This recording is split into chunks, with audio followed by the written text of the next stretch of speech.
Bali, itong gray cell na yan, yan ang ipapamigay natin. Ayan. Kailangan natin makaipon ng mga ibon na pamamigay natin sa Pasko para matuwa-tuwa na may mga bata. Tawagin nyo lang tayong Ninong.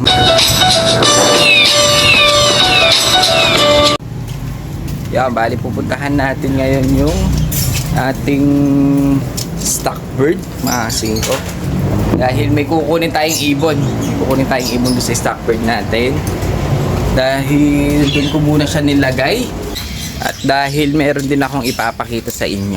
So ayan mga singko, bali nandito tayo ngayon sa stock bird natin. Ayan, oh. Medyo marami sila dito. Kaya kailangan pa natin ng isang loop. Sana matuloy yung isang kinukuha natin loop para luwang-luwang naman sila dito. At saka baka doon natin ilalagay lahat yung maiipon natin na pampamigay natin sa Pasko. Ito nga pala, dala ko yung ating maliit na training box dahil nga meron akong kukunin dito sa stock. Kasi meron akong nilagay dito na isasama natin dun sa pamigay natin sa Pasko. At saka meron akong ipapakita sa inyo mga singko na nabili natin pandagdag sa stock bird natin. Dami na, nadadagdagan pa. So ayan mga singko, bali nandito ako sa loob ng stock bird natin. Nakikita nyo sobrang dami na nila. Ayan, dami natin kalapate. Hanggang ilalim pa yan mga singko. Ayan, hanggang ilalim pa yan. Sa taas meron din. Ayan. Dahil nga yung loft natin dito maliit kasi ito yung gamit ko dati nung DHPA pa. Ito yung ginawa natin, maliit lang kasi, kaya sakto-sakto lang ito pang sampuan. Ngayon naging stock bird na natin. Ngayon meron akong pakikita sa inyo. Ito siya. So, meron kasi ako nabili sa tropa. Isa siyang gray cell mga singko. Bali club ring siya sa babae. Medyo nag-ano na nga Moti na lang, ano na siya. Para na siyang black tiger. Ayan o. Pero gray cell pa rin ito. Motel sa fancy ang tawag dito mga singko. Bali isa siyang hen. Meron siyang leg band, club ring mga singko. Bali ito, isasama natin siya sa pamigay natin sa Pasko. Binili ko talaga to para sa Pasko mga singko. Ilagay ko muna siya dyan. Ayan siya mga singko. Bali itong gray cell na yan, yan ang ipapamigay natin. Ayan. Ngayon, meron kasi ako nakuha sa tropa. Ito gagawin nating stock bird. Kasi kulang ako sa hen. Kulang talaga ako sa mga hen. Dahil puro kak yung mga kalapati natin dito. Ayun, halos lalaki. Halos lalaki mga andito natin. Kaya kulang tayo sa hen. Yung hen natin iilan lang. Mga Taiwan. Saka meron tayong Garuda. Meron tayong sablon, pero kukunti lang mga singko. Ito nakuha natin sa tropa. Nakuha natin sa tropa to mga singko. Binili natin kasi gagawin ko kasi siyang stock bird. Ito siya. Dito na pala siya sa harap natin. Ay, ito mga singko. Bali, ito siya. Napaka ano lang niyang ibon mga singko. Makikita nyo para siyang native. Yan mga singko. Dito tayo sa labas, medyo maliwanag. Saka maingay mga kalapate. Barako ng barako dahil puro kak. Ito yung nakuha natin. Isa siyang dark na red check hen. Club ring din. Nailaro siya. Bali ito gagawin natin breeder. Bali ang hipo nito maganda. Maganda yung pakpak. Maganda yung katawan. Yung basta maganda. Pati yung yung muscle matitigas. Kahit hen siya mga singko. Ayun siya babae siya. Yung size niya hindi gaano maliit, saktong-sakto lang, medium. Dahil yung cock natin medyo malalaki. Ito gagawin natin itong stock bird. Kasi nga mga singko yung mga head natin iilan lang. Bali ang bloodline nito, lahi pa ito nung kay Brairo. Mga singko nakuha ko, kaso hindi ko na nakuha kay Brairo. Sa tropa na. Ayan. Ayan, ganda niya singko. Bali ito magagamit natin to. Yung mga anak, pwede tayo makapagpamigay. Kaso masyado maliit na pong stock bird natin dahil nga nadadagdagan. Kaya medyo sumisikip mga singko. Kaya gagawin natin, kung makuha natin yung isang loaf dun sa tropa, ilalagay din natin dito para iwalay natin yung pack and hen. Ngayon, kung mas mapaaga natin makuha, doon ko muna ilalagay lahat ng ipapamigay natin para medyo condition sila. Medyo nakakapagpag singko. Bali, ito yung pamimigay natin. Ayan, isa siyang drizzle na hen. Maganda katawan. Sasama natin yan. Club ring din, club ring. Bali, kukunin ko na siya kaya dala-dala natin yung maliit na training box. Kukunin ko na yung ibon para mailipat na natin doon.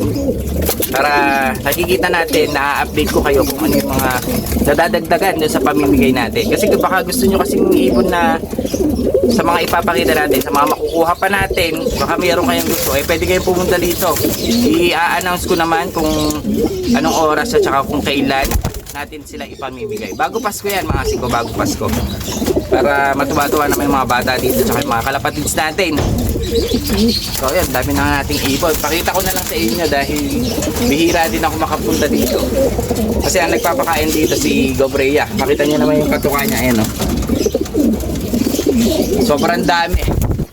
Halos hindi na uubos. Kaya yung mga katawan nila dito sobrang lalaki. Tsaka bilog na bilog. Kasi nga babae nagpapakain. Si Gobrea nagpapakain dito. Pasilip ko sa inyo dahil meron pa akong ibang mga nakuha dito na bago na hindi ko pa nabibidyohan. Tulad nito mga singko. Isa siyang opal pero throwback na yan. Naka-club ring din siya ng TUPF. Nakuha ko rin na sa tropa yan mga singko. Maganda rin ang bloodline niya. Gagamitin natin siya. Balikak siya. Naging opal pero ang parents nito parehas checkered mga singko. Pero nag-throwback siya. Naging ganyan ang kulay. Ganda nga niya pero pwede natin magamit. Off color siya pero umuuwi. Ganda. Parang naging opal na siya Ayun siya mga singko. Opal na yung buntot. Yung kulay opal na rin. Ganda ng katawan. Bali na ilaro yan mga singko kaya kikip na rin natin. Maganda yung bloodline. Tsaka ewan ko lang kung magbubuga siya ng ganyang kulay. Kasi ang parents nito parehas blue check. Yan lang nilabas niya. So yan, ayun yung mga kalapati natin. Dito pa yung saddle natin. Yung mga Roybal yan. Yung Roybal na imported. Ayan halos, ito yung mga ano natin, Garuda line. Ayan. Ayun pa, nasa dulo. Ito yung bagong kuha natin. Dami na nila, mga singko. Meron tayong Bastin. Tsaka, dito na rin yung opal na yung ano natin, yung almond natin. Pinagpag ko na dyan. Ito yung mga black na ano natin. Tawag dito. Mga Peter Van de Wert. Ayan, kukunti na lang sila. Siksikan. Kaya kailangan talaga natin ng isa pang loft. Dahil maliit lang ito, yung loft natin. Dito tayo naglaro nung nasa THPA pa. Ayan, ang ganda nito. Ito yung Garuda na kuha natin kay tropa. Bali, ito, dito na rin pala yung polsayan natin. Pinagpag ko na dito. Ayun yung mga sablon natin. Ayan, yung red bar na yan. Bali, dyan na muna sila. Ay, kukunin ko pala yung kukunin ko pala ito.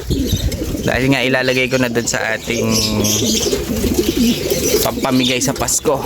Whoop! Alis ka na dyan. Dahil ikaw ay maipamimigay sa Pasko. Sana may makakuha nito. Ay, ito pa mga singko. Peter Van de Wert yan. Nakuha natin kay Boss Al. Mga nailaro yan, nailaro. Ay mga singko, ito na siya. Yung papamigay natin. Alisin na natin siya dito sa ating maliit na loft. Lumang loft ito ginawa ko ng istakan. Ito siya. Ilalagay na natin siya dun sa mga pamimigay natin. Ayan, bali, andito na tayo. Dito na natin siya ilalagay. Dahil, siksikan na sila dito mga singko. Bali, ito na yung mga papamigay natin. Bali, nakaipon na tayo na 2, 4, 6, 7. 7 na sila. Bali, ito pang 8 ito na pamimigay natin. Medyo nagmamadali na tayo ngayon dahil nga malapit-lapit na ang Pasko. Kailangan natin makaipon ng mga ibon na pamimigay natin sa Pasko para matuwa-tuwa na may mga bata dito sa natin, sa lugar natin. Mga kalapatids, ayan na lahat yung naipon natin. Bali, dadagdagan pa natin to. Sana umabot na 50. So ayan mga singko, bali kung napapanood nyo yung mga ina-update natin na ipapamigay natin sa Pasko, Kung meron kayo natripan dyan, i-announce natin, i-update ko kayo kung kailan natin ipapamigay ito, kung anong araw, kung anong oras, mga kasing ko, para makapunta kayo kung gusto nyo. Kung gusto nyo lang naman, mga kasing ko.